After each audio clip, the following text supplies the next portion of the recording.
para darmos início, eu vou solicitar que o presidente do Instituto AMSUR, que é quem organiza essas atividades, o Instituto Sul-Americano para a Cooperação e a Gestão Estratégica de Políticas Públicas, Vicente Trevas, que faça as honras da casa, dando as boas-vindas aos nossos participantes. Vicente, por favor, com você. Muito boa noite a todas e todos. Uma saudação especial aos nossos três companheiros, amigos e quadros políticos, Edinho, Tasso Genro, José Disseu, né? Que aceitaram o nosso convite para refletir sobre, né, os nossos rumos, os rumos do nosso país. E hoje não é uma sessão normal do nosso instituto, mas é uma sessão especial. Especial E tem, pelos expositores, né? E especial pela agenda, né? É, Evidentemente, como essa discussão é uma discussão que vai depois para o YouTube, e, portanto, ela será acessada por pessoas de diferentes origens, diferentes formação política. É importante dizer que os nossos três expositores são três quadros políticos nacionais, são lideranças nacionais, né? São três dirigentes partidários, né? E são três governantes que, na trajetória de suas vidas, exerceram e exercem um conjunto de atividades governamentais, né? E, portanto, nós estamos diante de atores protagonistas do segmento progressista, democrático, socialista, do que nós podemos dizer, usando as categorias da ciência política, como da classe dirigente, da elite dirigente ou estadistas, né?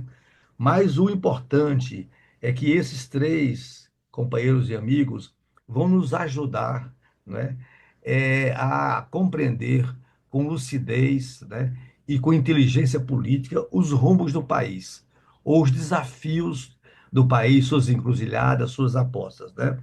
E, evidentemente, essa é uma primeira questão de fundo. Uma segunda questão são os desafios do governo Lula, que hoje o Estado brasileiro é conduzido pelo governo do presidente Lula. E a terceira dimensão importante é a complexidade da cena geopolítica, né? E aqui quero fazer referência nesse exato momento, no Rio de Janeiro, está acontecendo a cúpula do G20. G20, além dos convidados do governo e do presidente Lula, que incorpora nações da África, da Ásia, da América Latina, sabendo também que a partir de 1º de janeiro o Brasil assume, quer dizer, o Brasil está deixando a presidência do G20 e assumirá proximamente, exatamente em 1º de janeiro, a presidência dos BRICS, né? E também o Brasil e os nossos governos foram atores muito importantes na aposta da integração sul-americana e da integração latino-americana.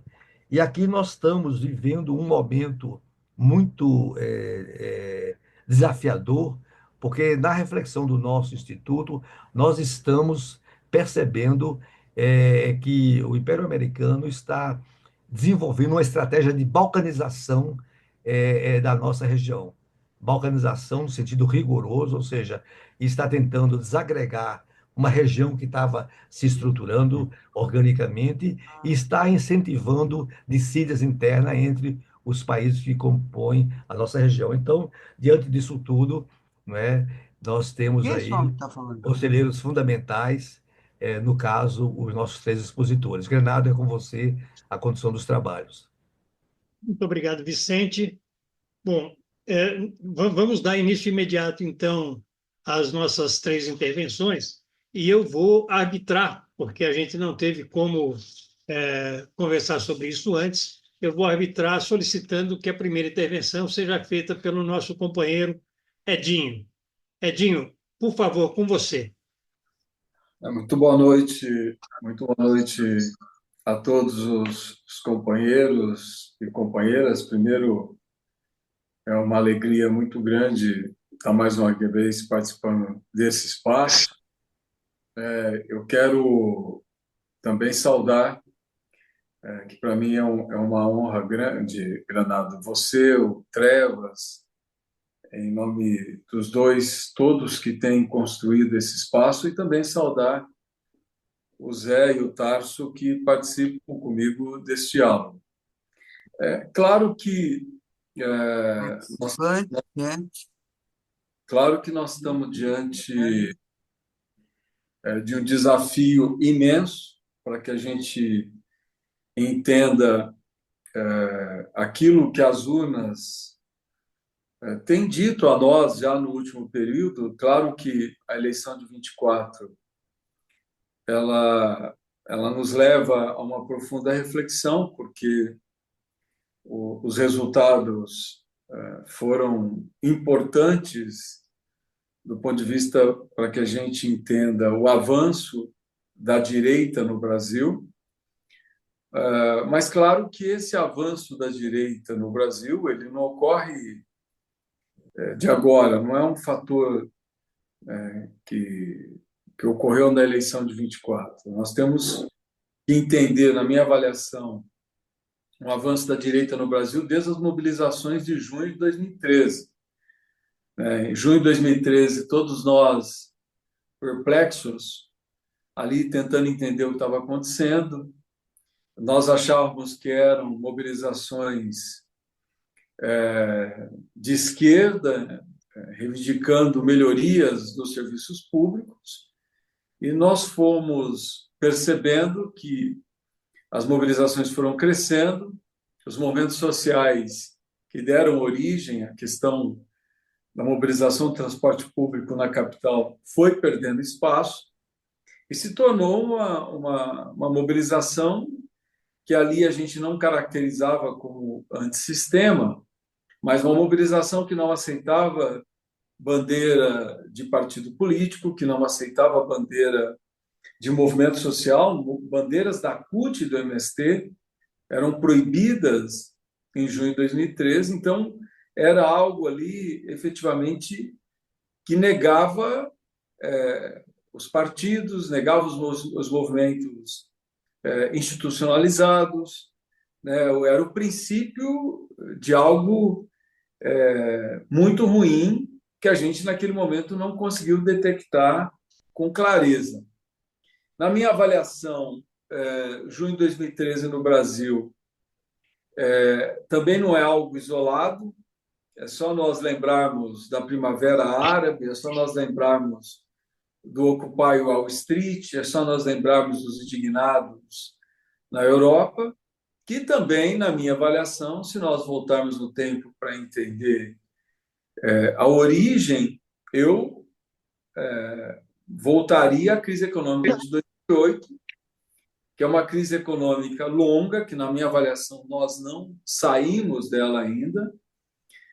Se nós formos fazer um paralelo histórico, talvez semelhante à crise econômica de 29, uma crise econômica que empobrece o mundo, que faz com que o mundo se torne mais pobre, uma crise econômica que, para a gente usar aqui o dito popular, né, que se falta farinha, primeiro o meu pirão, portanto, derrota o conceito da globalização, que era algo que no início do século XXI, né, o mundo todo achava que a economia iria se organizar e iria se estruturar, né, por meio das grandes corporações, por meio dos grandes conglomerados. Então, os PIBs seriam determinados pela dinâmica econômica da Shell, da Microsoft, da Apple, enfim, das grandes corporações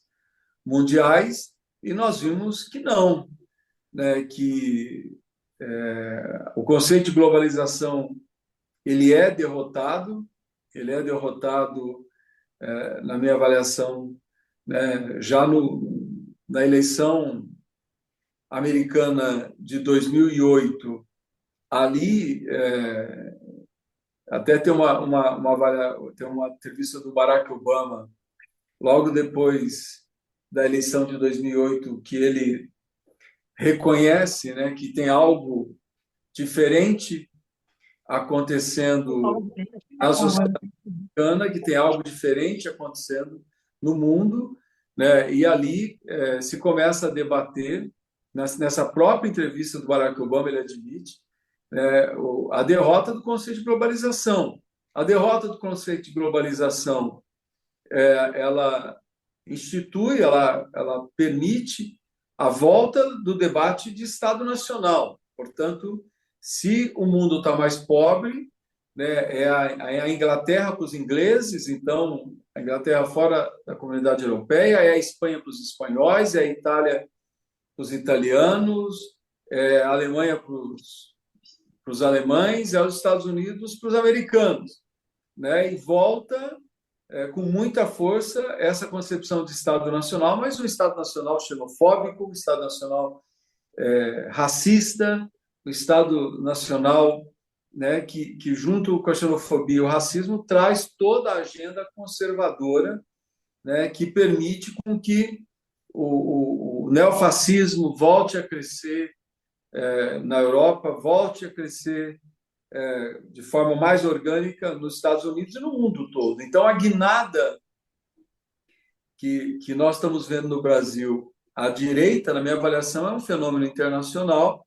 No Brasil, voltando a junho de 2013, depois essa mobilização de direita cria movimentos sociais de direita, o MBL é um movimento social de direita, né? O Vem para a Rua é um movimento social de direita, né? E essa mobilização de direita dá sustentação de massa ao golpe sofrido pela presidenta Dilma em 2016. E depois, esse movimento de direita antissistema cria o Bolsonaro em 2018, porque só um movimento de direita antissistema pode explicar o surgimento e a ascensão de um candidato com 16 segundos de tempo de televisão, sem partido, sem nenhum partido estruturado, sem coligação, e ele ganha as eleições.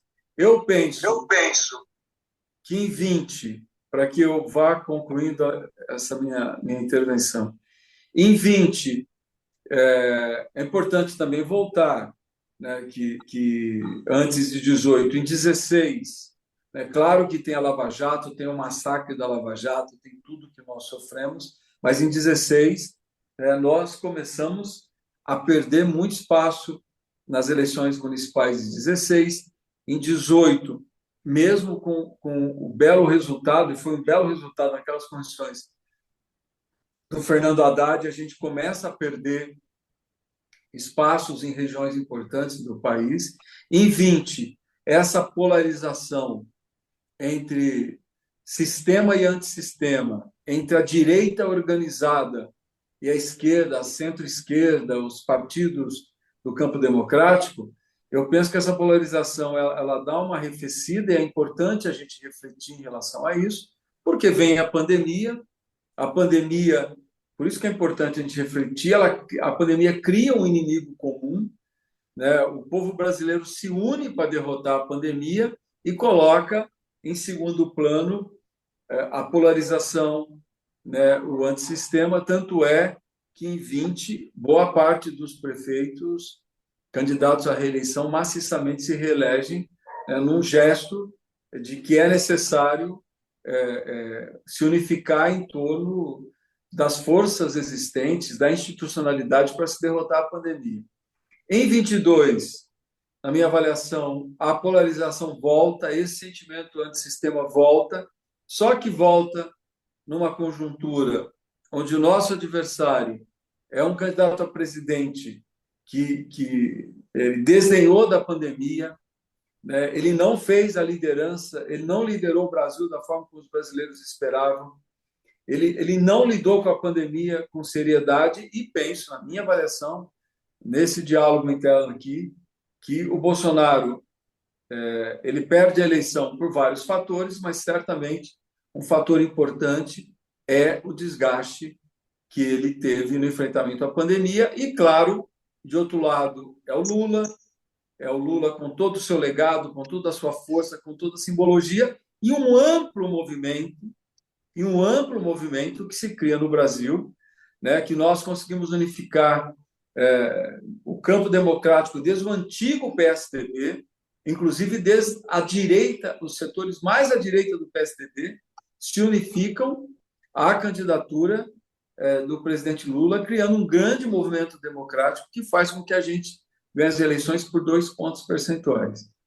Na minha avaliação, acabando as eleições, nós não conseguimos, no governo, fazer o debate em relação a como enfrentar a polarização, de como enfrentar esse movimento antissistema eu acho que a gente não deu, inclusive, o peso devido a esse crescimento do movimento antissistema, né? O movimento antissistema, que, na minha avaliação, ele desde 2013, é só nós olharmos as ruas, ele é sustentado pelos setores médios, ele é sustentado pelos setores médios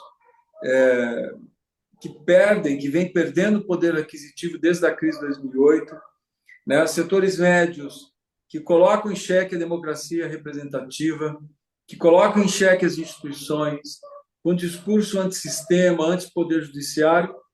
A gente não conseguiu, até mascarado um pouco pela nossa vitória de 22, dar o peso necessário a esse movimento crescente.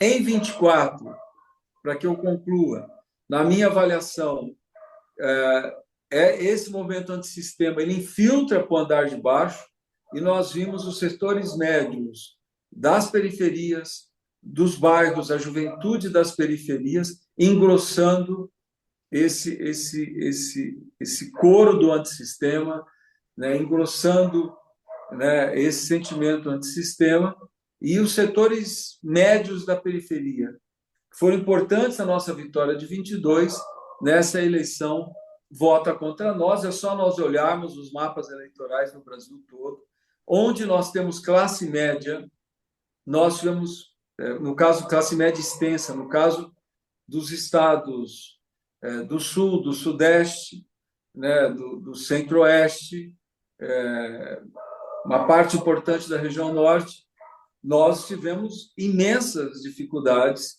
nesse eleitorado. E mesmo nas capitais do Nordeste, onde você tem uma classe média mais extensa, mais organizada, nós tivemos muitas dificuldades. A dificuldade diminui quando nós disputamos eleição na nossa base mais tradicional, na nossa base histórica, e onde a classe média não tem tanta densidade na disputa política. Eu penso, para que eu encerre, que nós temos que entender, principalmente, né, isso nessas eleições, a minha avaliação ficou muito latente, e a tendência é que esse processo ele evolua, né, que é um pouco o descrédito de uma parcela importante dos setores populares, né, com aquilo que a gente tanto defende para o bem desses setores populares, que é o Estado, os instrumentos do Estado, as políticas públicas que a gente tanto reivindica, os nossos ganhos políticos históricos que a gente reivindica para a esquerda, reivindica para o setor popular, reivindica para o movimento sindical. Eu penso que tem uma parcela da classe trabalhadora, essa classe trabalhadora das novas profissões, dos novos serviços, profissões que nós sequer conseguimos enxergar, né? Essa nova classe trabalhadora, ela está descrente, né? Ela está descrente, ela não acredita que o Estado resolva os seus problemas, ela não acredita que os partidos políticos consigam formular propostas para os seus problemas. Portanto, ela foi cooptada por esse sentimento antissistema, que, na minha avaliação, ele vinha crescendo muito nos setores médios, e agora ele também está muito presente nos setores populares. Eu penso que nós estamos vivendo, né, uma mudança importante na base produtiva, né? É algo também que não é um fator, uma mudança só no Brasil, ou seja, as novas tecnologias a partir do início do século XXI, né, as redes sociais como hoje instrumentos de produção de riqueza, de distribuição de riqueza, né, a inteligência artificial, a robótica, gerou uma profunda transformação na nossa base produtiva. E essa profunda transformação na nossa base produtiva também gerou uma profunda transformação na forma como os trabalhadores lidam com essa nova realidade.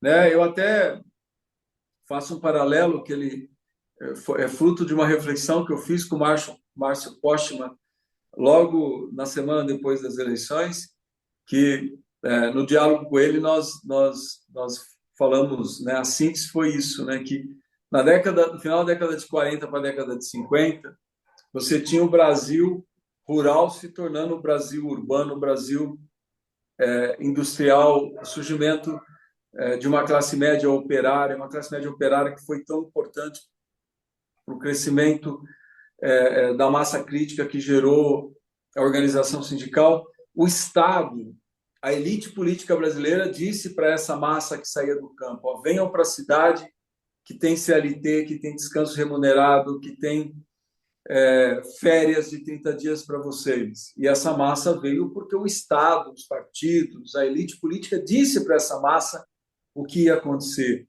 Nós não temos uma migração física, né? Nós não temos uma migração de trabalhadores do ponto de vista físico-geográfico, mas é uma massa de trabalhadores que hoje saem do setor produtivo industrial tradicional, porque hoje o setor produtivo ele gera riqueza com cada vez menos mão de obra. As novas tecnologias geram novas profissões, geram novas relações de trabalho, né? As redes sociais, que a gente achava que era só a democratização da comunicação, se tornou um instrumento de geração de riqueza, ou seja, tem uma mudança profunda e o Estado não tem o que dizer para essa massa, o Estado não tem o que oferecer para essa massa, os partidos políticos não têm o que dizer para essa massa, a esquerda não tem o que dizer para essa massa, né? O movimento sindical, né, não estou aqui fazendo nenhuma crítica, é uma constatação, o movimento sindical hoje dos trabalhadores empregados,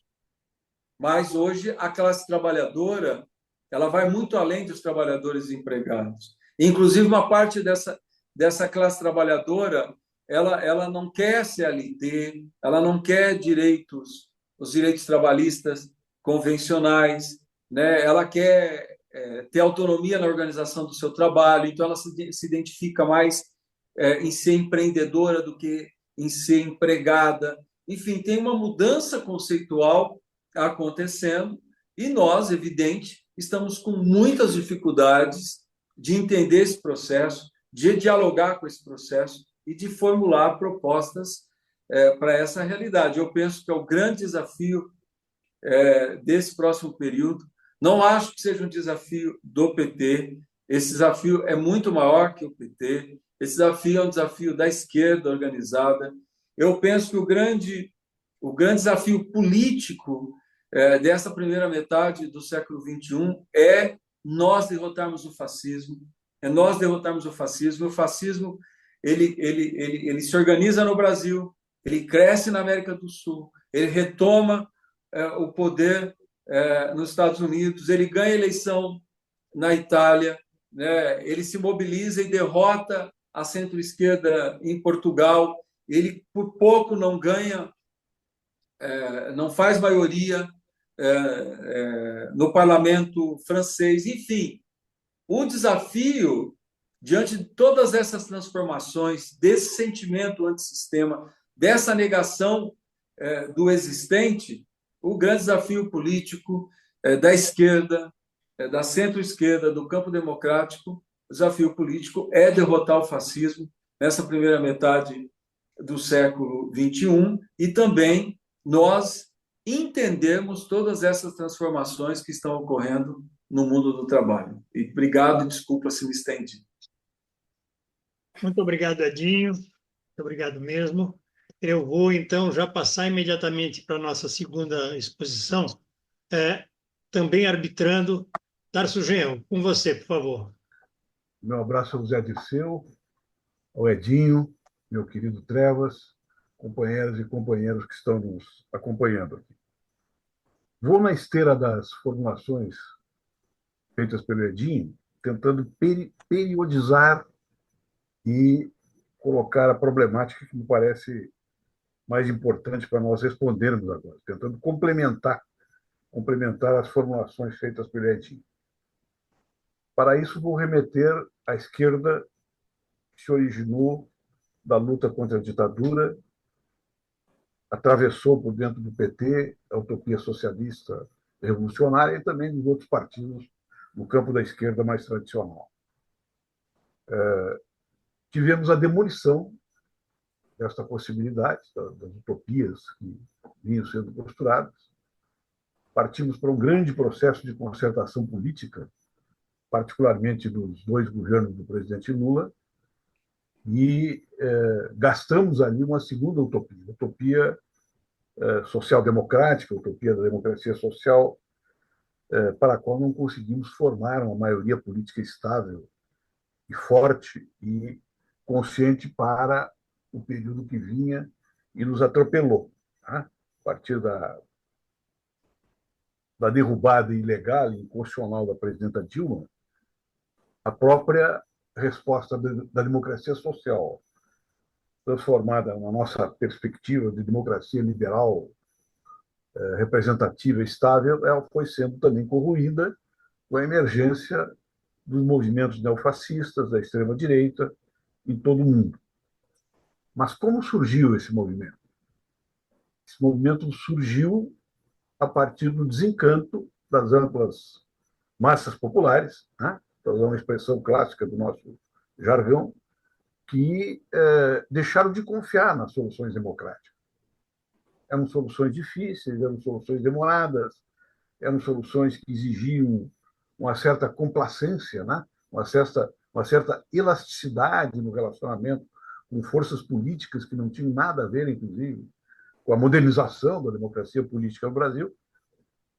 E esse desgaste, então, se fez de uma maneira brutal.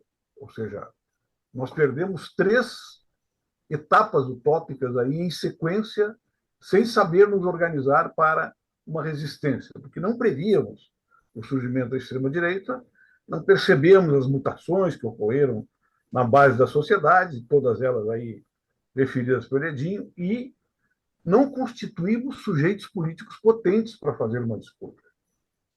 Então, isso tudo encoberto com a grande novidade, né, dos últimos 30 anos, que foi o exercício intenso do poder normativo, do capital financeiro, sobre a vida pública, sobre os partidos, sobre os movimentos sociais e, particularmente, na dominação do Estado, tal qual foi constituído. Ou seja, a grande política democrática que poderia ser exercitada nesse período como resposta e resistência, ela foi sufocada pela dominação que o grande capital financeiro globalizado, o capital, né, financeiro passa a ter uma força normativa regulativa do Estado. Ele passa a regular as potencialidades do Estado e passa a destruir por dentro as ordens jurídicas, tá? A ponto de nós termos aqui um estranho momento de golpe parlamentar apoiado pela grande mídia, pelo capital financeiro, que não houve nenhuma resistência. Foi um golpe, não houve nenhuma resistência. Então,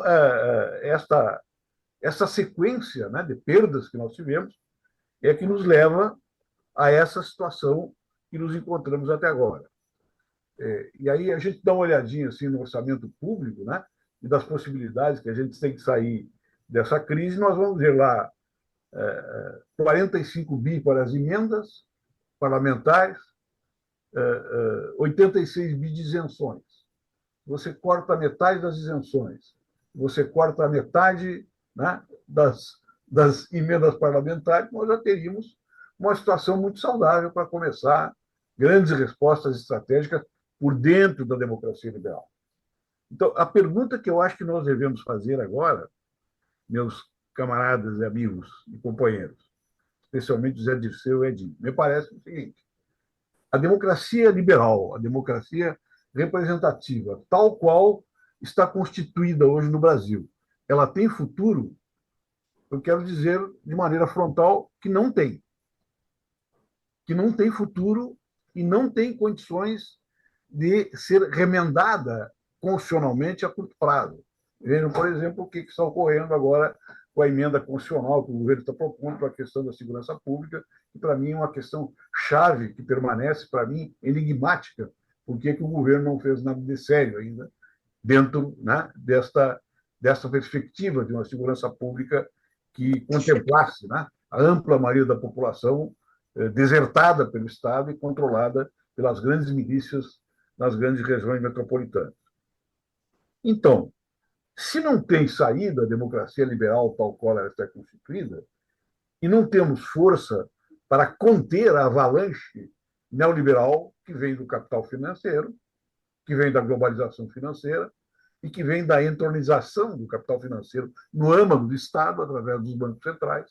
Foi uma política desenvolvida nos últimos 40 anos de uma maneira muito eficiente. O que nos resta? Nos resta, na minha opinião, o seguinte: tentar criar uma nova maioria política no país. Tentar criar uma nova maioria política no país nos próximos 2 anos, voltados, portanto, para as eleições presidenciais e para as eleições para os estados, para os governos estaduais.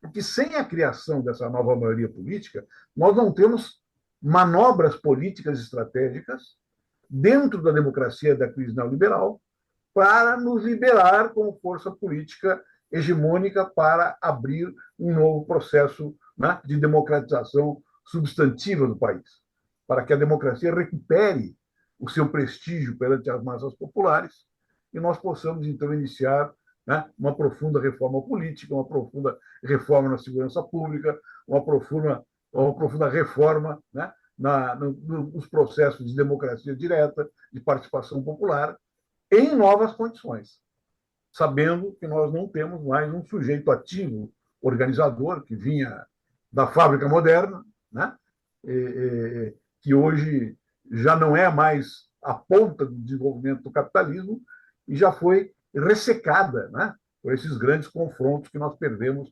ressecada politicamente nesses grandes confrontos que nós perdemos aqui no nosso país.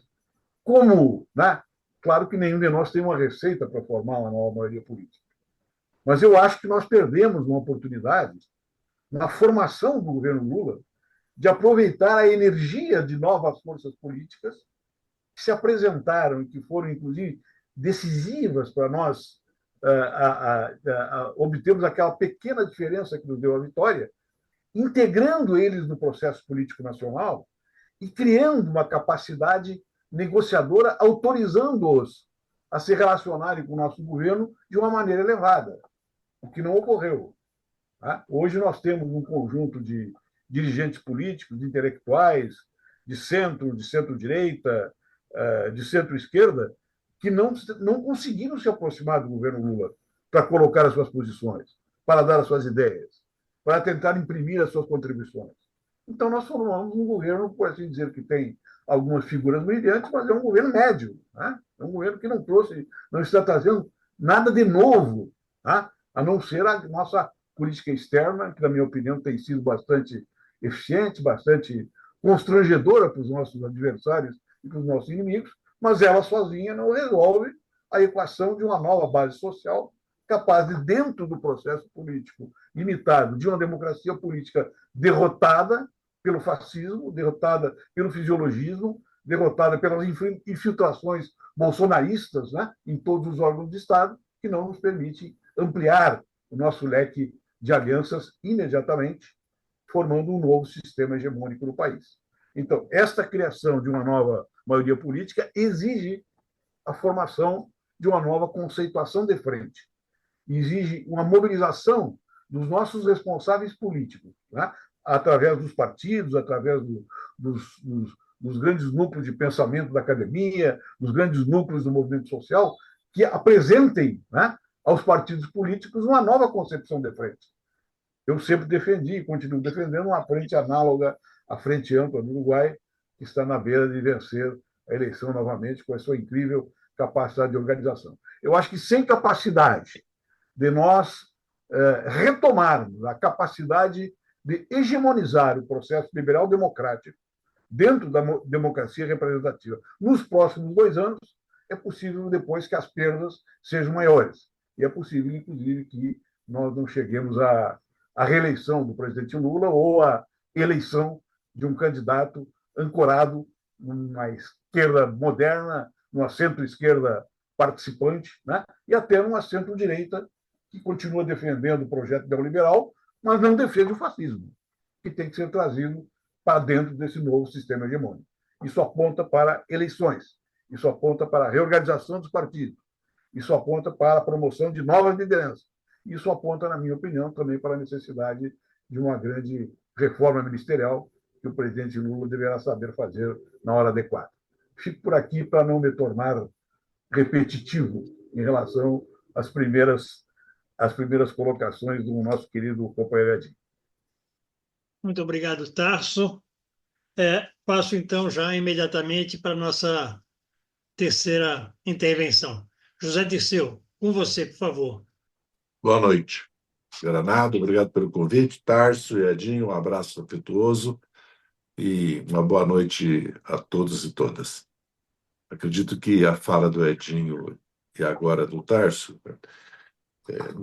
já me economizam fazer uma intervenção mais geral. Eu sempre tenho dito que nós vivemos num período contra-revolucionário.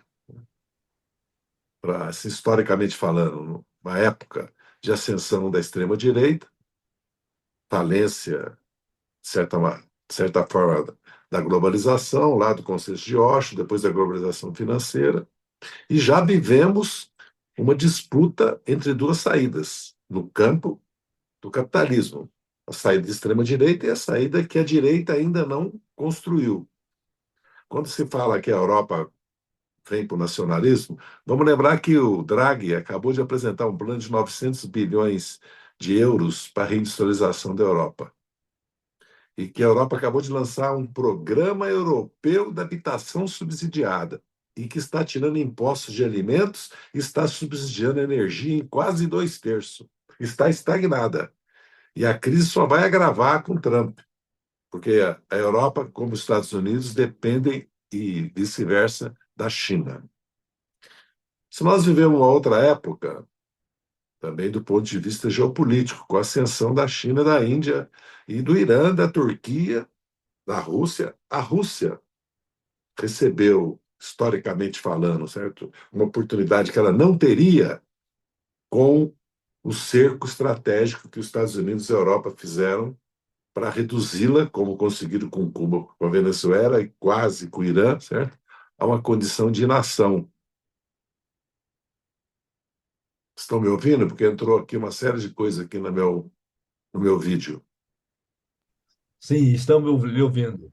Sim. Nos ouvindo, mas Sim. eu tenho que ver o que entrou aí. Aí já voltou. Na verdade, nós estamos assistindo cada um cuidando de si. E o Estado sendo um elemento fundamental dessa reorganização do capitalismo mundial.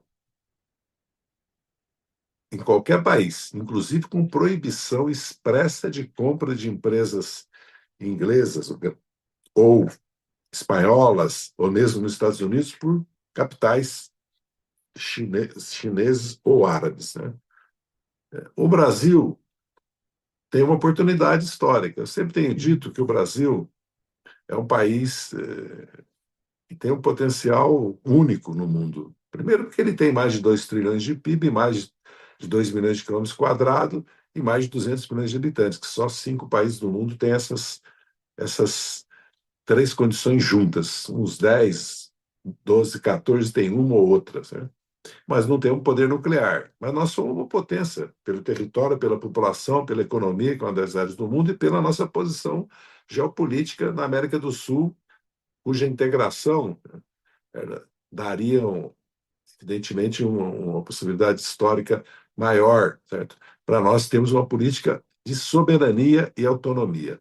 O Brasil tem soberania alimentar, tem pobreza por causa da concentração de renda, O Brasil tem soberania energética e pode ter muito mais, inclusive limpa, mas não tem financeira e tecnológica. O Brasil é totalmente dependente do dólar hoje, da economia americana. Desde 73, todas as crises que nós passamos, que a Ásia passou, a Rússia, a Argentina, certo?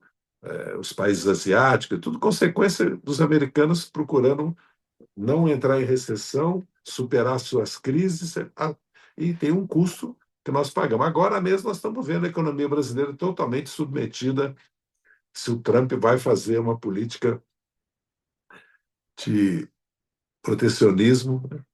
Se a inflação vai subir, né? Se o dólar vai valorizar e nós vamos ter problemas. Então, frente a essa nova realidade, esse novo mundo, né? E frente à realidade brasileira já descrita pelo Edinho e pelo Tarso, nós precisamos, evidentemente, mudar. Mudar, os partidos precisam mudar. E nós precisamos mudar a nossa estratégia. Certo? Nós temos que repensar o que está acontecendo conosco. Nós sofremos uma derrota eleitoral em 16, 20 e 24.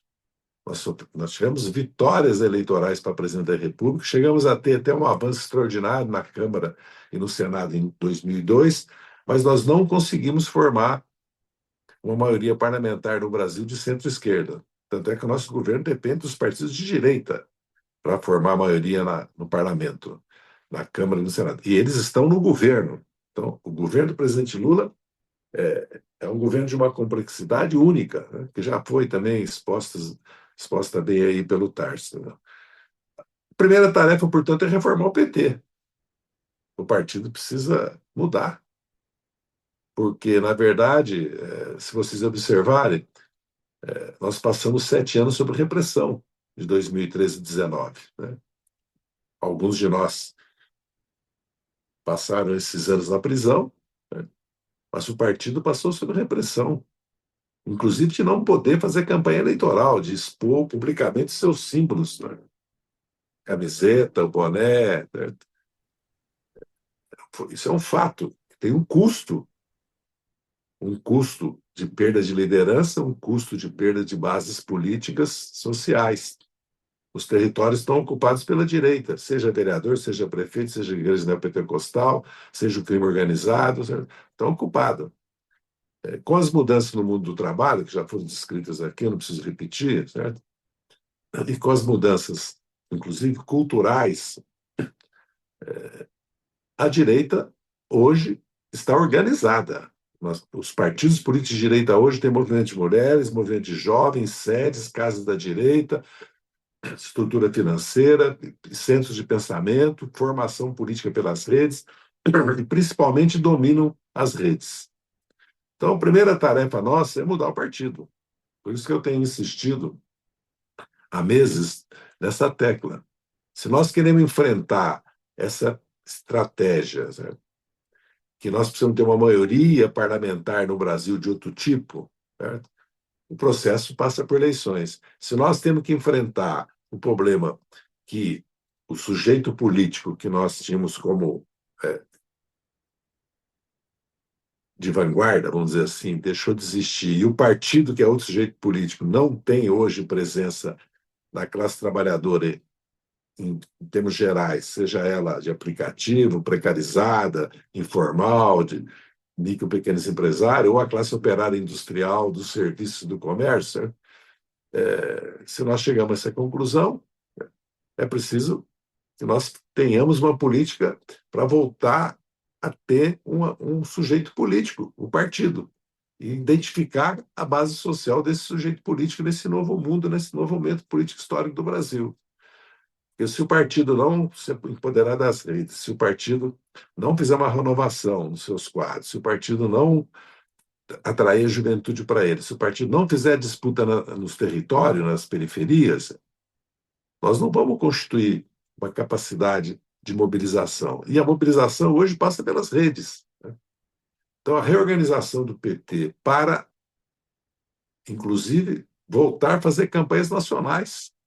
O Lula levantou 3 bandeiras: a luta contra os juros, inclusive contra o Banco Central, independente, o Tarso já expôs bem o que significa isso, a luta pela reforma tributária, o rico no imposto de renda, o pobre no orçamento, certo? E nos chamou, certo, claramente para fazer uma luta pela reforma política, porque esse sistema político eleitoral só existe no Brasil, com mínimo de 8, máximo 70, com voto unipessoal. Né? Isso não existe. Sistema eleitoral de lista aberta ou fechada, misto ou distrital, ou uma combinação, em alguns países da América do Sul, de 2 ou 3 desses modelos. Certo? Aqui no Brasil, não. Nós estamos enveredados por esse pântano que agora nós estamos vendo as consequências no Congresso Nacional. A situação não é boa. Se você fizer uma pesquisa, você vai ver que a imensa maioria dos entrevistados vai dizer que nós sofremos, foi muito negativo para nós o resultado, foi negativo e uma parcela pequena foi moderado. Quando você pergunta isso com relação ao PL, ao PSD, à União Brasil, ao MDB, ou o Bolsonaro, o Lula ainda tem 40% de moderado, né? O PT não tem ótimo, tem 0 de ótimo, né? Positivo e moderado.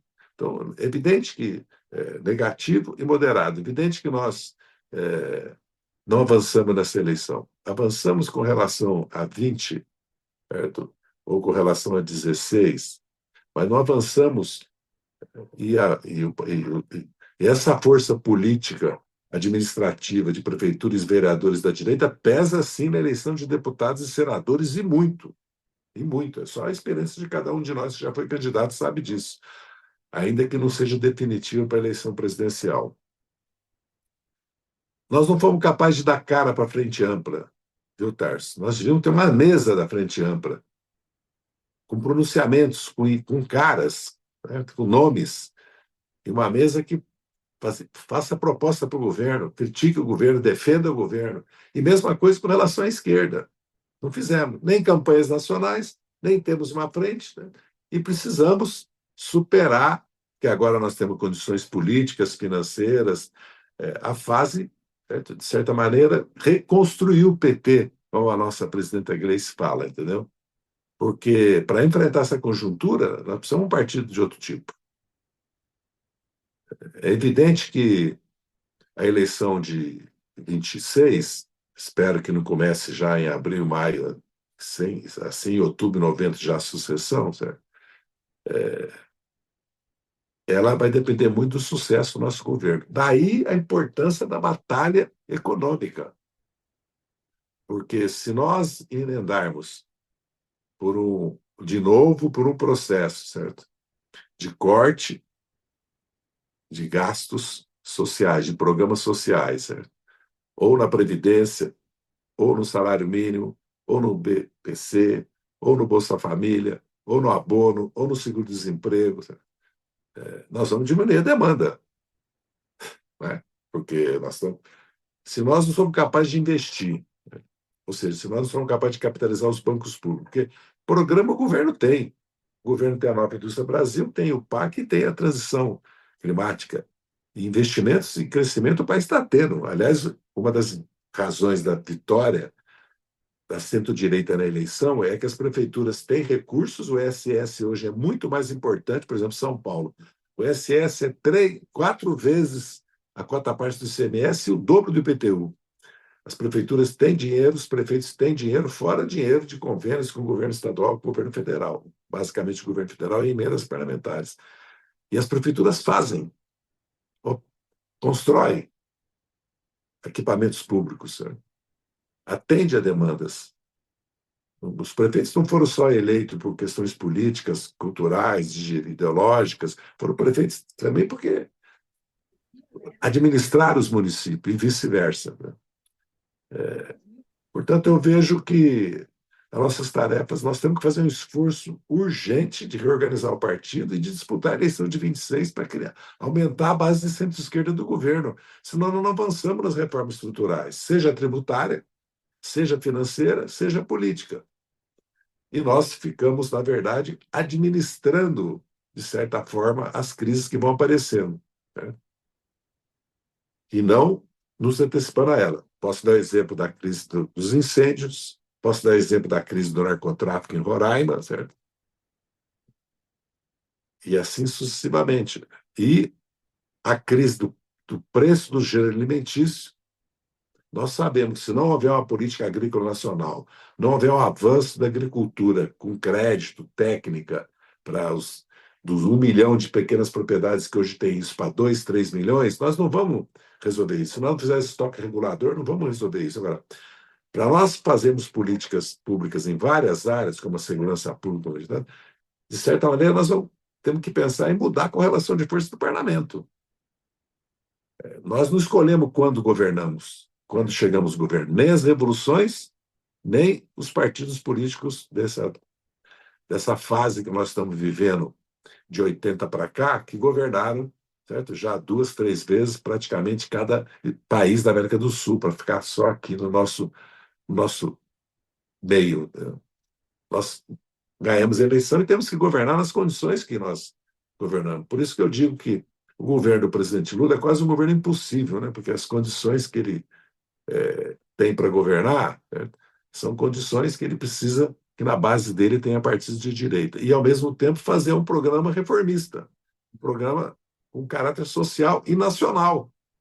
E quando nós lançamos a neoindustrialização, a nova indústria Brasil, quando nós falamos em soberania, certo? A questão das big techs ou de dados, certo? Ou da inteligência artificial, como lançamos um plano de ciência e tecnologia, quando nós propomos fazer uma reforma educacional nesse sentido, certo? Ou quando nós podemos fazer uma reforma do imposto de renda e lucro de dividendos e capitais offshore, ou fundos exclusivos, ou lucro sobre capital próprio, e mesmo sobre grandes fortunas, nós estamos falando de criar as bases para poder mudar, certo, o caráter do desenvolvimento capitalista brasileiro e criar as bases para reformas estruturais. Então, dessa forma que eu vejo nossas tarefas. Em primeiro lugar, o PT, ou os partidos de esquerda, né, não só o PT. Porque se nós olharmos a situação do PSB, do PDT, do PV, da Rede, as eleições de 22 e de 24 mostram, o PDT e o PSB perderam a metade das bancadas. E muitos desses partidos vão precisar fazer federação para cumprir a cláusula de barreira. E o próprio PT, o ideal é o PT ter 100 deputados e os outros partidos mais 100, para nós termos 200. Eu estou sendo muito objetivo porque nós temos 2, 4, 6 anos, né? Aliás, alguns de nós têm esses anos também para a vida política no país, né? Porque nós estamos chegando aos 80 anos. Então, se nós olharmos o quadro político partidário das direitas e olhar os da centro-esquerda, é um quadro preocupante, certo? E se nós olharmos também o resultado eleitoral, nós vamos ver que grande parte das nossas prefeituras vieram dos 4 governos que nós temos no Nordeste. Ou seja, que conta muito governar. E se nós olharmos as pesquisas com relação ao governo Lula, nós vamos olhar que as pesquisas são medianas, vamos dizer assim. Não são nem negativas, nem positivas, né? Elas são medianas. Então, nós temos muito que avançar. Aí tem os problemas da comunicação, da coordenação política do governo, entendeu? Da articulação do governo com... Porque se nós queremos fazer uma nova indústria Brasil, nós temos que ter aliança com os setores do empresariado. Alguém tem que operar essas alianças, o presidente ou alguém, ou um núcleo do governo. Porque se o agronegócio brasileiro quer se livrar da dependência que ele tem dos produtos fármacos, químicos, do fertilizante, do produto agrotóxico ou biológico, de tecnologia, de máquinas de equipamento, que é tudo importado, e se tem um setor da indústria, como a CNI está mostrando, a Fiesp, tudo que quer penetrar, fora a nova realidade que nós vamos enfrentar agora com o Trump, certo? Que já é um outro problema, um novo problema para nós, entendeu? Eu tenho dito, inclusive, que o ideal é que o país estivesse pensando, como foi na pandemia, numa política econômica de emergência, porque se o Trump aplica tudo que ele está falando, evidentemente que as consequências serão muito grandes para o mundo todo, que pode cair numa recessão. A Europa está falando claramente hoje, em todos os meios de comunicação, que vai entrar em recessão se o Trump faz essa política. E o que acontecerá com o Brasil? Quem é capaz de liderar esse debate, essa articulação política com os setores? Porque, como o Tarso disse, nós governamos os setores da direita civilizada, da direita democrática, né? Porque nós sozinhos não somos maioria no país. Nós temos um presidente da República, não somos maioria do país. E não temos força política de mobilização também para exercer pressão sobre essas mudanças. Nós dependemos muito das alianças políticas e dos interesses de classe. Porque o que nós assistimos no Brasil foi que a direita ganhou a luta de classe. A direita conquistou grandes parcelas das classes populares para o seu ideário, para a sua visão de mundo, para a sua interpretação do mundo. E nós vimos agora aqui na Prefeitura de São Paulo, o Marçal praticamente no segundo turno não fosse o documento falso, que os próprios membros da campanha do Nunes já davam como descontado que ele não iria para o segundo turno, que iria o Marçal e o Boulos. Tem a força que tem, isso independente do bolsonarismo. Então, a força da direita, a consolidação da direita é muito evidente. Se nós queremos superar isso, nós temos que nos autorreformar. Muito obrigado. Muito obrigado, Dirceu. Tá escrita a Lilian. Eu só queria pedir, por favor, que na próxima rodada vocês abordassem minimamente a questão do Brasil como player internacional e os problemas que surgem diante da gente, né, dado o quadro que se criou. O Brasil assume agora a presidência dos BRICS a partir de janeiro. O Brasil está encerrando a presidência do G20. O Brasil na relação com o Mercosul. Enfim, tem um jogo geopolítico que também nos envolve bastante. Então, eu vou pela ordem que as pessoas estão se inscrevendo. Lilian, com você, por favor. Pronto. Olá, pessoal, tudo bem? Sou Lilian Cavalcante, sou aqui de Morada Nova, no Ceará.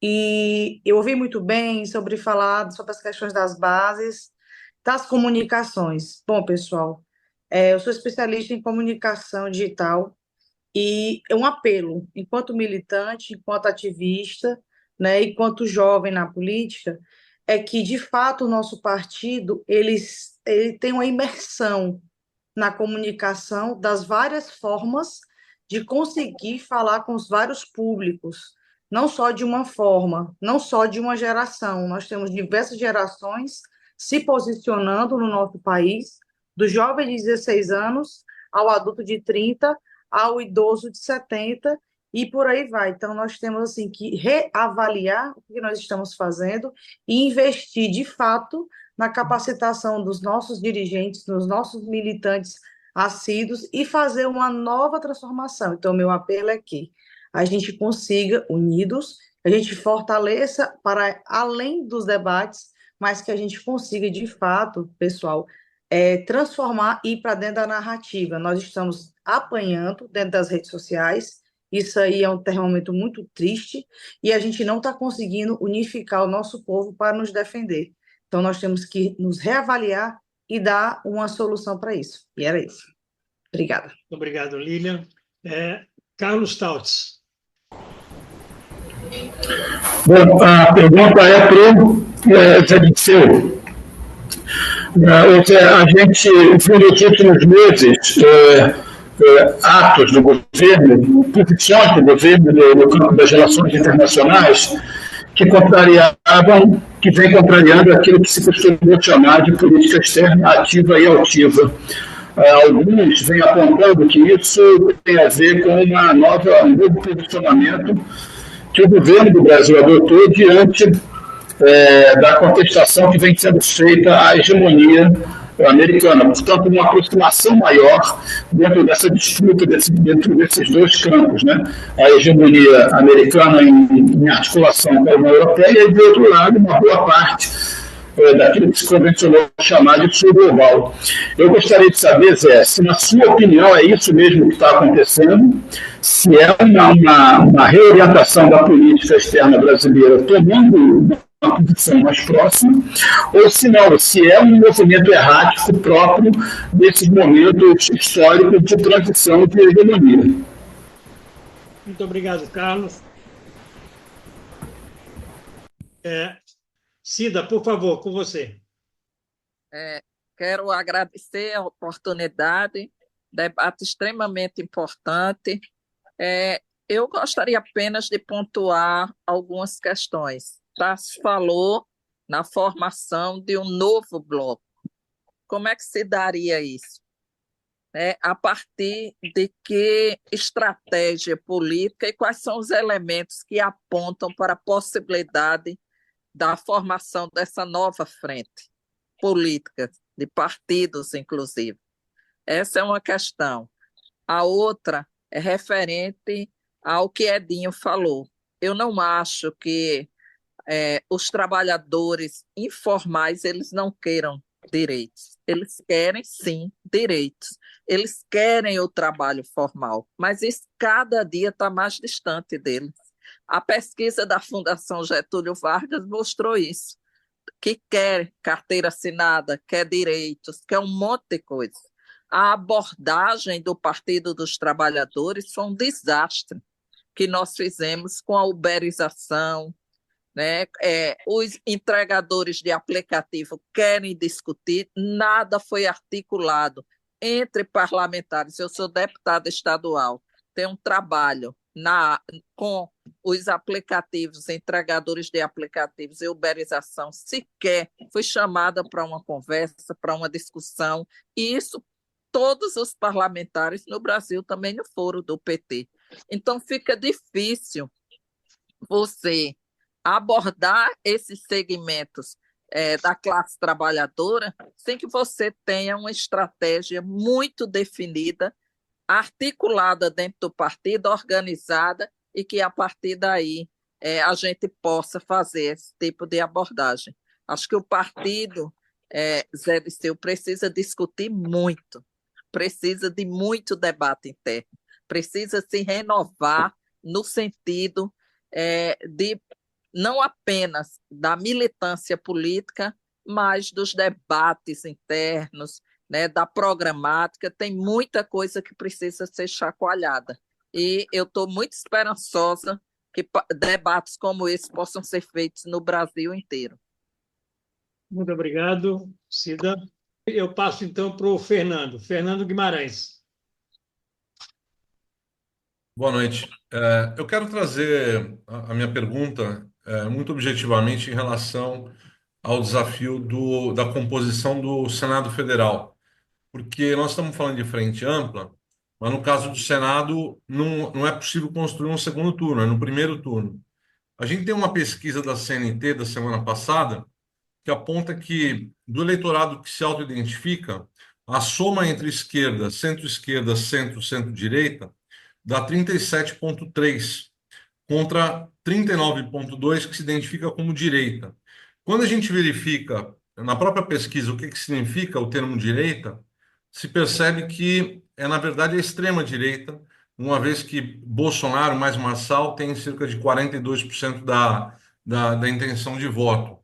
Então, a pergunta que eu faço é: como é que vocês veem o desafio da gente evitar que um Senado se torne um bunker da extrema-direita que possa ameaçar um futuro governo Lula ou do campo democrático, ameaçar o STF? Como é que a gente pode conduzir essa frente ampla no caso do Senado, sendo que se trata de uma questão Estado por Estado? Muito obrigado, Fernando. Armando. Boa noite, companheirada, mais uma vez, paz e graça. Vou fazer essa pergunta para Zé, esse ícone do nosso petista, do nosso PT. Zé, é o seguinte, a fala rebeldes, né, da extrema-direita faz com que elas cresçam no país. Nós pegamos o exemplo, né, do do Macau, agora em São Paulo, e do MBL, certo? Como também o jovem deputado de Minas Gerais, que eu não vou nem falar o nome, certo? Então, eu gostaria que você nos explicasse como é que esses caras que nada têm, nada fala, mas tem a rebeldia para crescer a extrema-direita dentro do nosso país. E por qual motivo, por qual essência estamos perdendo as bases? Hoje nós vemos no nosso país que o crime organizado cresceu, e dentro das comunidades hoje para fazer política, nós precisamos valorizar as lideranças barristas de Conselho de Moradores do Bairro da Paz, ou das comunidades, que hoje a direita descobriu isso e está comprando as grandes lideranças das comunidades, por exemplo, os conselhos de moradores. Então, essas são duas perguntas que eu gostaria que minha referência explicasse aí. Zé, um abraço, paz e vida. Muito obrigado, Armando. Célio Turino, com você, por favor. Boa noite, obrigado pelo convite, parabéns pelas falas. A primeira questão que eu gostaria de colocar é sobre o problema geral da esquerda aqui no Brasil e no mundo, especificamente no Brasil. O problema da esquerda é o problema do PT, porque não haverá como resolvermos um campo de esquerda amplo, de massa, sem que isso se passe pelo PT. Mas aí o PT vai ter que. Eu não sou filiado ao PT, já fui, mas não sou. Mas o PT precisa se reinventar nesse processo. Ele precisa apresentar um outro caminho e que ofereça sonho. Eu vi aqui alguém que colocou sobre a questão do sonho, da invenção, da ousadia. É, é isso que tem caracterizado historicamente a esquerda e que se perdeu. A esquerda ficou muito conformista no Brasil e no mundo, muito dentro do processo do sistema. Isso precisará ser alterado. O Brasil já foi vanguarda mundial, referência mundial em cultura digital, no primeiro governo do Lula, no segundo governo do Lula.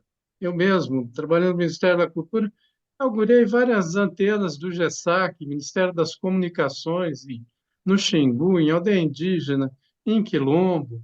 Hoje até as Forças Armadas contratam o serviço do Elon Musk para comunicação. Nós temos internet própria, software livre, um, um diálogo com as periferias feito de uma outra forma. Isso precisa ser compreendido. Por que houve esse rompimento? Por que se perdeu? Então, a minha questão, na verdade, seriam duas. Primeiro, o sentido de frente ampla, que eu concordo com o Tarso Genro. Aqui a gente tem uma ideia de que a frente ampla é multiclassista. Claro que pode ser, mas tem que ter um campo na esquerda. E qual é o posicionamento do PT nesse setor para conseguir dialogar com setores de esquerda, avançados, comprometidos, mas que hoje não se veem representados nesse campo? Muito obrigado, Célio. Taylor Amparo, com você, por favor. Boa noite, companheiros, companheiras. Taylor falando aqui da Bahia, parabenizar pelo espaço, pelo momento de grande importância, principalmente com figuras que nos remetem a, de fato, ser gratos por tantas contribuições, histórias gigantes como a do Zé Disseu, Tasso aqui. Parabéns aí pela sala e que esse debate possa tomar os quatro cantos do nosso país, em cada rincão, nos rincões, nas comunidades rurais, nos bairros, porque debate como esse dessa noite, ele é urgente, urgentíssimo, que nós precisamos, a palavra é se reinventar, urgentemente, porque nós estamos num governo onde nós não conseguimos nem sequer comunicar para os nossos, muito menos para aqueles que não são do nosso campo, nós não conseguimos comunicar nem sequer simplesmente os rombos que o governo passado, a tragédia de governo que tivemos, deixou no país. Nós não conseguimos nem sequer comunicar isso. As malfeitorias do governo desastroso. E é urgente o quanto nós precisamos mexer em comunicação, como já falado por vários companheiros e companheiras, é urgente como nós precisamos, de novo, criar um discurso de esperança que não estamos tendo. O nosso discurso do nosso grande presidente Lula, da picanha, ele não tem mais efeito, da cerveja no final de semana, ele não tem mais efeito, e nós precisamos criar o discurso da esperança. É para a juventude, é para os quatro cantos das comunidades rurais, dos bairros periféricos. E, para começar, é pedir mesmo a quem tem contato com o nosso presidente Lula, como tenho certeza que tem o nosso grande Zé Dirceu, o nosso grande Tarso Genro, o governo precisa se mexer. Precisamos balançar as estruturas do nosso governo, ajudar o nosso presidente Lula a mexer em peças, que vai, com certeza, fazer com que nós possamos criar de novo o discurso da esperança e as pessoas enxergar que o nosso governo é capaz de continuar as mudanças que nós prometemos e ainda não conseguimos entregar. É urgente. Obrigado, Taylor. Magda Biavaski. Ok, boa noite. Uma satisfação poder estar aqui rapidinho para não tirar o tempo de todo mundo, porque o tempo é algo fundamental para nos humanizar, né? Então, rapidinho, eu quero cumprimentar os nossos colegas que falaram, né, importantes reflexões, e quero me solidarizar com a Cida. E me solidarizando com a Cida, eu quero fazer duas colocações. Uma delas é a de que eu gostaria de saber, como ela, como é que nós vamos compor essa frente, né? Se seria uma frente de esquerda ou se seria uma frente ampla, né? Então, essa é a minha pergunta, né? E o segundo é em relação ao tempo. Tempo, já o Antônio Cândido dizia que o tempo é o tecido da nossa vida. É esse minuto que está passando. Talvez porque eu estou envelhecendo, então eu dou muita importância para isso. Mas a luta, me parece, pela justiça social começa por uma reivindicação do tempo. Eu quero aproveitar o meu tempo da forma que eu me humanize. Isso é o Antônio Cândido falando. Então, a minha pergunta que eu faço, sobretudo ao Tarso, que é da nossa área do trabalho, é se esse movimento que agora nos coloca em mobilização sobre a redução ou a supressão, perdão, da escala 6.1. E esse movimento que pipocou e bombou e nicou, dando uma esperança para nós como um ponto de luz na nossa reorganização, esse movimento pela redução da jornada de trabalho, que mobilizou e está mobilizando o país, se pode também ser um ponto de luz e que possa contribuir, vamos dizer, para com essa reconstrução de uma maioria política. Como é que tu compreendes isso? Muito obrigada. Muito obrigado, Magda. Renato Dagnino. Legal, obrigado. Primeiro, cumprimentar e felicitar a todos. Depois, insistir na questão da economia solidária. A economia solidária está sendo vista em todo o mundo como uma alternativa à crise civilizacional que nós temos. É importante que isso seja compreendido pela esquerda brasileira. Eu acho que ela não está suficientemente atenta ao que está ocorrendo nesse campo. Segunda coisa, eu coloquei no chat, bombardeei o Zé Dirceu, entre outros, meu querido amigo. Com esse tema da economia solidária, eu não vou repetir aqui os argumentos. Gostaria que o Zé Dirceu e os outros companheiros e companheiras pudessem ler o que está ali escrito. E termino, terceiro ponto, falando de governabilidade. O povo não vai para a rua para defender esse governo se não se sentir, de alguma forma, contemplado nas suas necessidades e nas suas demandas. A economia solidária talvez seja a única maneira que nós temos de conquistar a governabilidade. E acho que isso também não está sendo percebido pela esquerda e pelo PT. Pelo contrário, o que existe dentro do PT, muitas vezes, é uma justificativa de que a economia solidária precisa mostrar que é capaz de absorver a compra pública, como se a empresa não precisasse mostrar. É fundamental que a gente avance e tenha governabilidade. E a economia solidária me parece ser a maneira de fazê-lo. E só a partir dessa dinâmica que nós vamos poder atrair e forjar um novo arco de alianças. Não adianta a gente ficar pensando aqui quem é que vai nos apoiar. Se a gente não demonstrar força, se a gente não demonstrar que é possível resolver os problemas desse país olhando o socialismo e construindo o socialismo, dificilmente nós vamos receber o apoio de quem nós efetivamente precisamos. Obrigado. Obrigado, Renato. Bom, a última inscrição, Aitan Ciparim. É o seguinte: primeira coisa, objetivamente, colocar a questão que a Magda colocou, o 6,1 por 4,3, que está, de certa maneira, tendo ampla repercussão na sociedade brasileira, o que desmente um pouco esse apoio tão falado à informalidade. A outra coisa é o seguinte, fazendo uma sugestão, é o seguinte: o Trump, quando perdeu nos Estados Unidos as eleições, ele começou a campanha logo depois da derrota. O Bolsonaro fez a mesma coisa. Então, a minha sugestão é que a gente entre em campanha agora. Todo dia agora é dia de voto e vamos fazendo a campanha da agora, e nessa campanha a gente pode organizar mais o povo e pode, essa campanha, se for iniciada precocemente, facilitar a remodelação dos partidos e da nossa frente. Era isso que eu tinha a dizer. Muito obrigado, Aitan. Eu vou, então, imediatamente devolver para os nossos três expositores, já para as falas finais. Edinho, com você, por favor.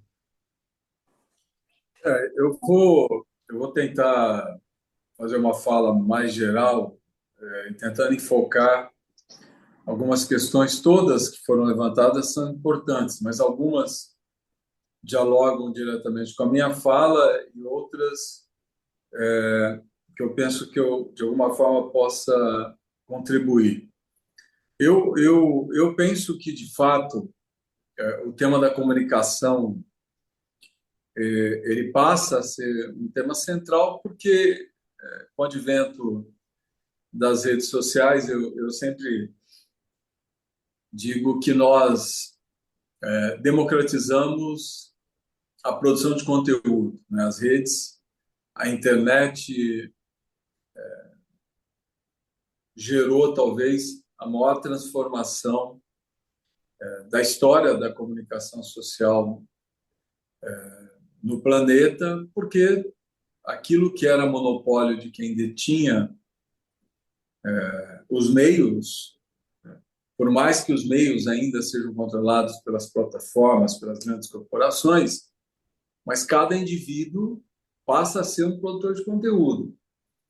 Claro que isso muda a dinâmica, isso coloca novos desafios, e coloca novos desafios para a esquerda na perspectiva que...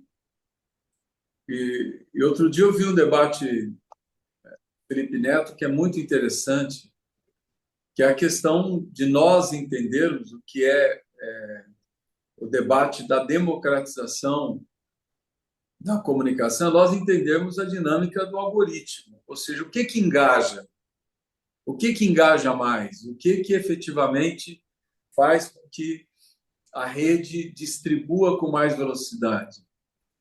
Ele dizia assim, né, o Felipe Neto, que é muito interessante a reflexão dele, talvez aqui muitos tenham assistido. Claro que alguém xingando, gritando aos berros, vai engajar mais do que alguém fazer uma fala contida, didática, explicativa.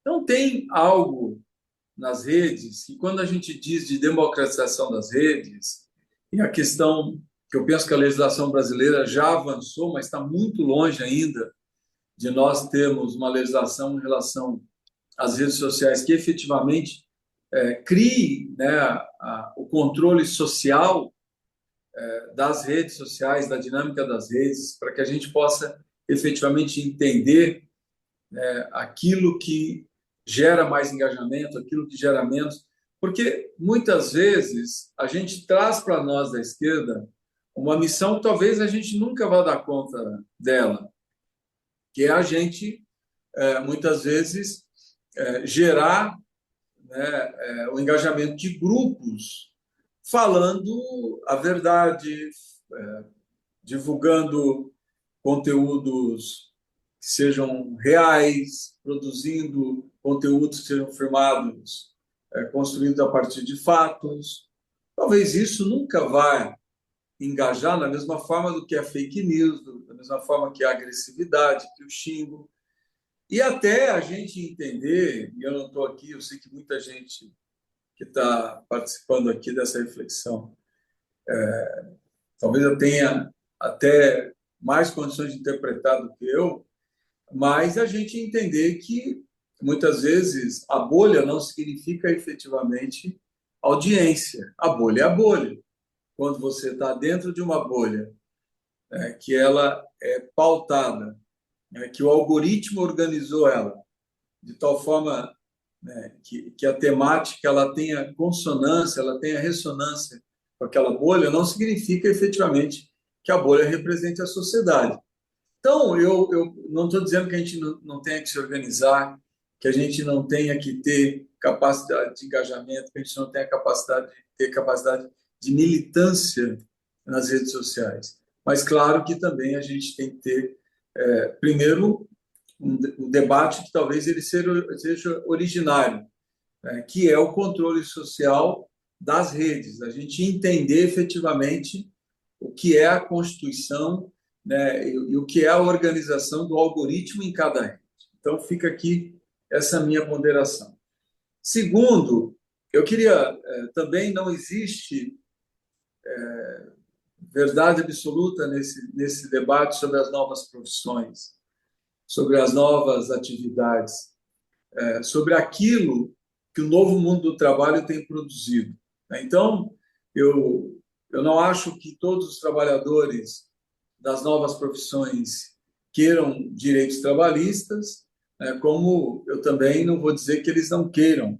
O que eu estou dizendo é que, daquilo que eu convivo, daquilo que eu debato, daquilo que eu, inclusive como gestor público, participo, e aí eu vou debater um pouco com aquilo que o Renato colocou aqui, eu penso que tem trabalhadores que eles estão nas novas profissões porque eles estão aguardando uma oportunidade para voltar para o emprego mais estável, né, para as relações de trabalho, da forma como nós constituímos. Mas você tem novas funções, novas atividades, que existe uma identidade com o empreendedorismo, que esse trabalhador ele quer fazer o seu tempo, ele quer organizar o seu tempo de trabalho, ele quer ter controle sobre o tempo livre, que eu acho que entra o debate da nova carga de trabalho. Você tem uma massa de trabalhadores, né, que eles querem trabalhar, eles querem o sustento, mas eles não querem estar enquadrados naquilo que a legislação estabelece hoje. Talvez se a legislação mudar, se a relação entre trabalho e tempo livre se alterar, talvez esse trabalhador até queira estar nessas relações. Mas hoje você tem uma gama importante de trabalhadores que eles querem, olha, hoje é aniversário da minha filha, eu não vou trabalhar, eu vou pegar a minha tarefa e vou realizar ela de madrugada, depois que a minha filha for dormir. Hoje eu tenho um casamento para ir, eu também não vou trabalhar, né? Depois eu compenso numa outra carga de trabalho. Então, existe uma nova concepção, uma nova forma de organização do mundo do trabalho. E aí eu entro, para eu não me estender, Granado, com aquilo que eu vivi como prefeito, que foi a organização da economia social solidária. Aqui a gente trabalha com o conceito de economia social solidária e criativa, porque existe também as novas profissões da economia criativa, né? O trabalho artístico, o trabalho do artesanato, a forma como esse trabalho se organiza também é algo novo e que é economicamente importante. Mas aqui nós organizamos a cooperativa dos aplicativos, dos motoristas de aplicativos, que até gerou um debate nacional sobre, né, o Bibi, que depois não foi mais Bibi. Os trabalhadores organizaram e criaram um aplicativo próprio deles, né? Eu não sei, eu não diria aqui se todos os cooperados de aplicativos de Araraquara querem voltar para uma relação de trabalho ou não querem voltar para uma relação de trabalho. Eu não consigo dimensionar isso. O que eu sei é que a cooperativa se tornou um instrumento importante de organização desses trabalhadores, muito importante, né? Inclusive de negociação com os aplicativos que eles estavam trabalhando. E quando essa negociação não avança, eles têm o aplicativo deles para trabalhar. Eles têm poder de barganha sobre o valor da mão de obra deles, sobre o valor do trabalho deles. Então, a economia social e solidária é que a gente, muitas vezes, e é verdade, não adianta a gente dizer que não é, a gente trabalhou de forma marginal nos nossos governos. Talvez ela comece a ocupar uma centralidade importante. Nós temos cooperativa, todos os nossos restaurantes populares são organizados por mulheres cozinheiras desempregadas, que estavam fora do mercado de trabalho, elas tocam os restaurantes populares da cidade. Eu não consigo dizer aqui se ela quer voltar a ter um emprego num restaurante com registro em carteira, eu não consigo dizer. Mas o que eu consigo dizer é que essa cooperativa se tornou um instrumento importante de organização dessas trabalhadoras e trabalhadores. Toda a política de combate à dengue, de vigilância epidemiológica do município de Araraquara, é feita também por uma cooperativa presidida por uma mulher, de trabalhadores e trabalhadoras que estavam desempregados e que se organizaram em forma de cooperativa. Eu também não consigo cravar aqui se tiver uma oferta de emprego, se essas mulheres e esses homens voltem a terem uma relação estável com o mercado de trabalho. O que eu digo é que elas estão já há 5 anos trabalhando em forma de cooperativa, organizando o seu tempo, organizando a sua forma de trabalho e buscando o seu sustento. O mesmo que é inovador, que é uma experiência que, inclusive, o STJ veio conhecer Araraquara, que é uma cooperativa de egresso do sistema prisional. Essa cooperativa de egresso do sistema prisional, ela tem a reincidência de 0,4. É uma reincidência menor do que as políticas de reinserção social de qualquer país europeu. Então, eu quero dizer a você, Renato, que você está coberto de razão. Talvez nesse novo mundo do trabalho, nessa nova forma de organização do mundo do trabalho, a economia social e solidária, que era, né, um conceito muitas vezes marginal na relação da produção, na relação da organização do trabalho, muitas vezes era aquilo, organiza uma cooperativa, o mercado de trabalho aquece, esse trabalhador volta ao mercado de trabalho. Eu penso que não. A economia social e solidária ocupa uma centralidade. Eu fui convidado agora, já vou me antecipar, no seminário da CUT Nacional, e vou dizer isso, que a CUT talvez tenha, talvez não, ela tenha que ter, dentro da sua estrutura, um departamento com centralidade, com força, né, com estrutura para organizar o cooperativismo, para a gente poder entender esse trabalhador de recorte e impulsionamento das plataformas, que a gente possa entender esse trabalhador que fica o dia todo nas redes sociais desvendando o algoritmo para que ele possa impulsionar os seus vídeos e ganhar produtividade. Ou seja, que a gente possa entender o que é esse trabalhador de call center, que ele está dentro da casa dele, muitas vezes pejotizado, muitas vezes organizado por meio de uma MEI. Se esse trabalhador, se nós não temos condições de organizá-lo em forma de cooperativa, se o cooperativismo não pode ser um instrumento para esse trabalhador que, né, eu digo aqui, não sei se são todos, se são poucos, se são mais, né, mas que não enxergam muitas vezes, e aí essa é uma realidade, né, a CLT como única saída, se esse trabalhador, a gente não possa trazer ele para o nosso campo, para a organização da classe trabalhadora, dessa nova classe trabalhadora, tendo a economia solidária, a economia social e solidária como algo central e não mais como algo marginal nas relações de trabalho como nós concebíamos. Muito obrigado, Edinho. Muito obrigado mesmo.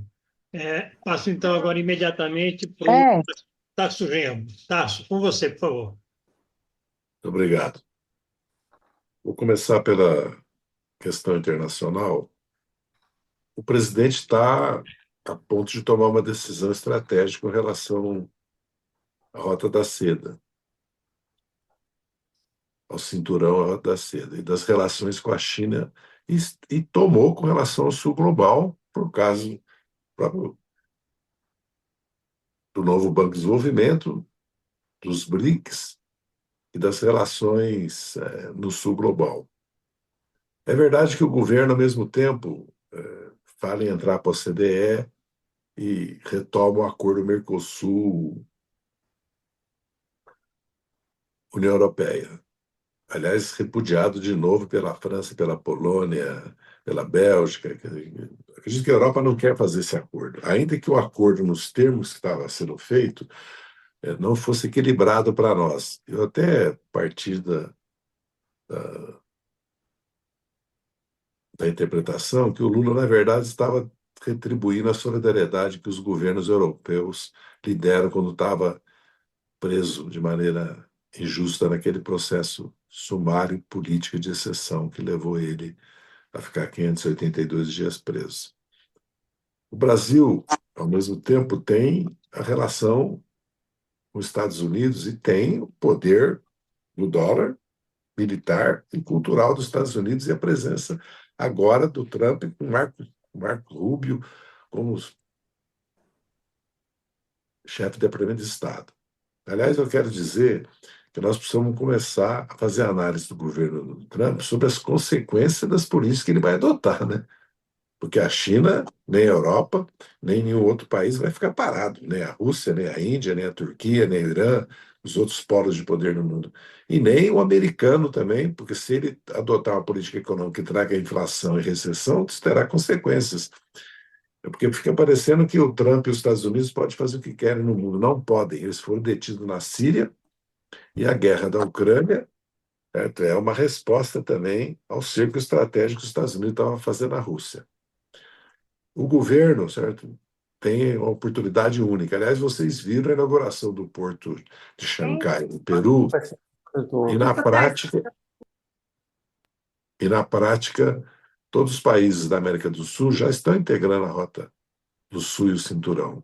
E toda a América do Sul tem como principal investidor a China e principal mercado exportador. E a logística, inclusive do Acre até o Santa Catarina do Brasil, já está virando para o Pacífico.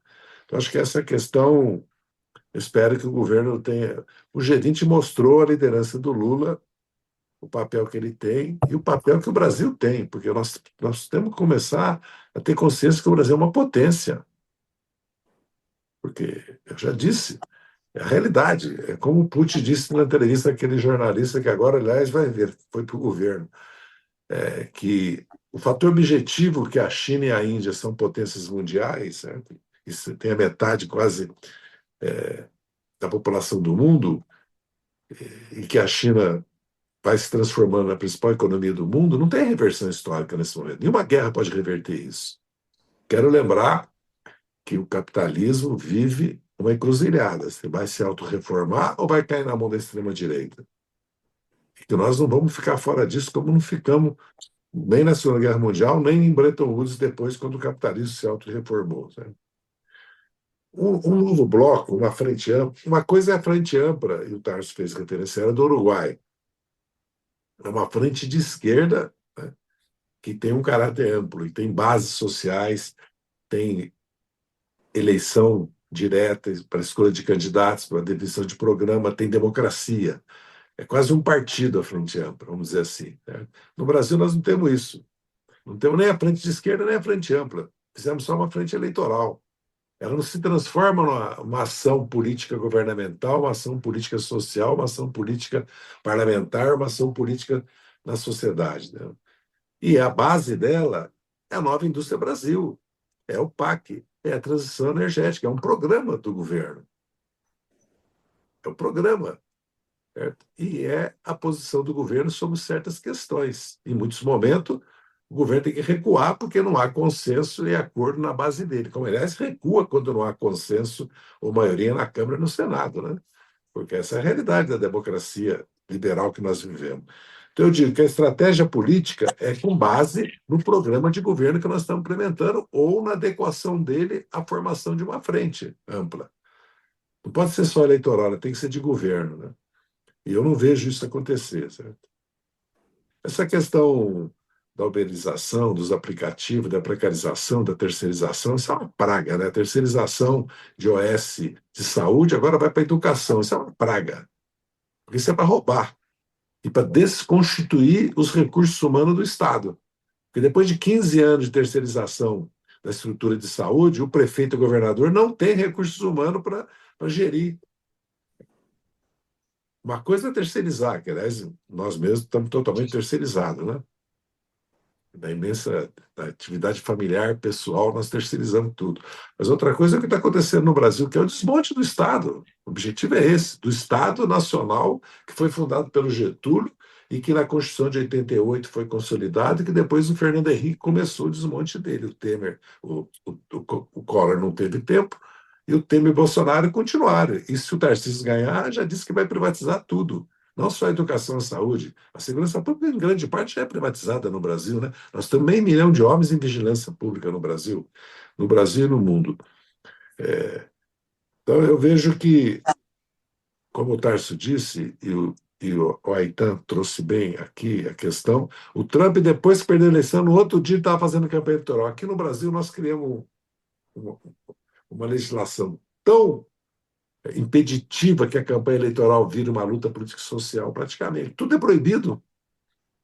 Tudo é proibido. Certo? E, de certa maneira, para evitar que o povo seja o ator principal, que as massas populares sejam o ator principal, que a ampla maioria da sociedade. Inclusive que o semi-parlamentarismo ou semi-presidencialismo, que a presidência da República deixa de ser o poder e passa para o parlamento. Nós ganhamos e governamos o Brasil por causa do presidencialismo. Não vamos cair nessa história de parlamentarismo e de semipresidencialismo.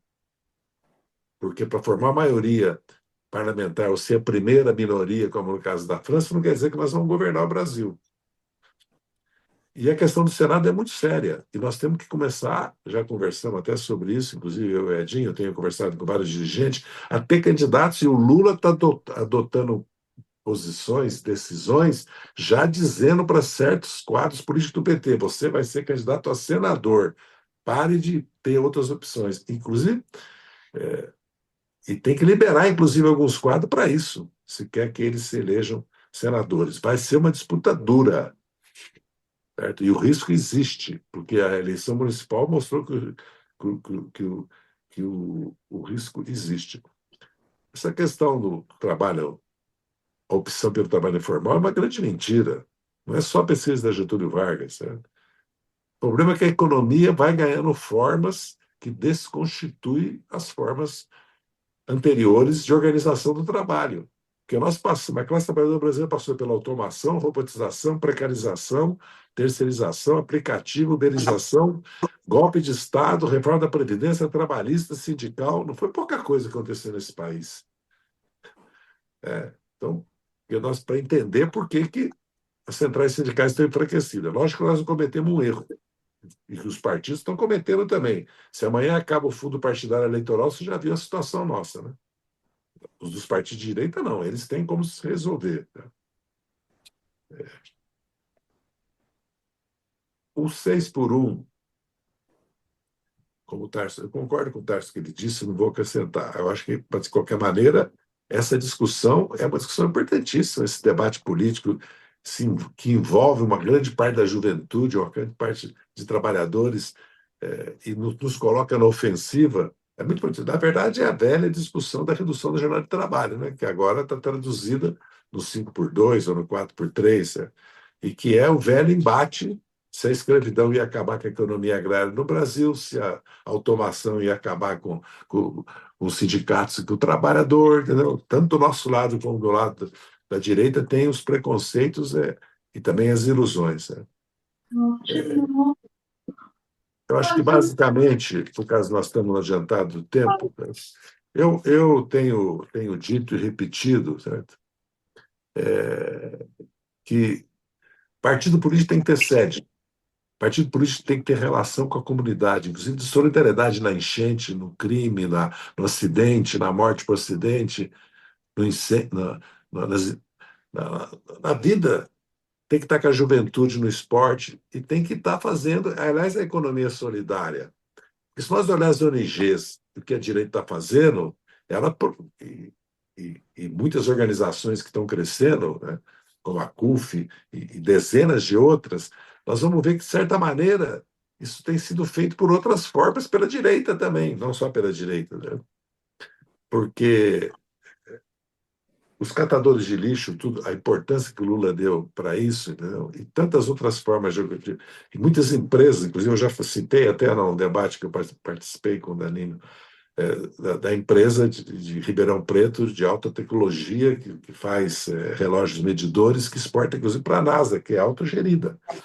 Então, porque quando nós fizemos a Bolsa Família, o ProUni, fizemos o FIES e não organizamos quem foi beneficiado, quando nós não conseguimos resolver o problema dos conselhos populares independentes e dos conselhos populares com a participação da Câmara e do prefeito, e acabou tudo ficando só com a Câmara e com o prefeito, e o governo deu prioridade para isso, nós escolhemos uma rota, né, que foi errada.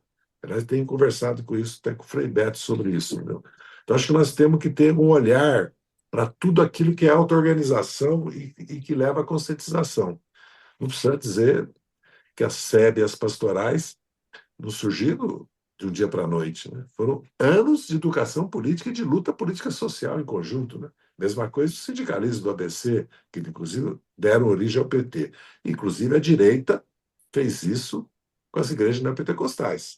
Aliás, eu estou até escrevendo um artigo sobre isso, porque nós estamos caindo num erro grave de dizer ele é evangélico. Nós nunca falamos ele é católico, ele é espírita, ele é ateu, ele é do candomblé, por que não é ele evangélico? E nós não podemos cair no erro de vedar aos evangélicos atuação política, política partidária, porque a Igreja Católica no Brasil fez o que quis, inclusive o que tem de patrimônio, de redes de rádio, de televisão, entendeu? Porque senão nós vamos fazer a disputa política sobre as questões políticas e sociais, esse programa. E eu tenho falado também, quero trazer aqui de novo, muitas vezes discutindo com o meu companheiro Edinho, eu tenho dúvidas se o Brasil está polarizado ou está politizado. Lógico que a ultradireita polariza, e nós somos, na verdade, o alvo. Então fica isso. Mas, na verdade, o país está altamente politizado. Vejam as votações. Hoje, os partidos de direita se apresentam na televisão como partidos conservadores, com uma agenda de direita, e dizem que são e assumem. E nós, da esquerda, aos poucos, vamos parando de assumir que somos de esquerda, somos socialistas. Porque como nós temos necessidade de fazer uma frente e temos que ter um programa de transição, vamos falar assim, certo? Ou um programa de etapismo, que seja, nós acabamos, talvez seja o caso de nós começar a reafirmar o que nós somos, independente do que nós fazemos por necessidade histórica da época que nós vivemos. Certo? A imprensa está dizendo que o presidente vai fazer reforma ministerial. Né? Acho que há consenso que o problema da coordenação política não é do coordenador, da coordenação política e da comunicação, certo? E da relação do governo, né? E do partido, certo? Com essas questões que nós estamos discutindo, eu acho que está mais ou menos já transitado em julgado que precisa mudar.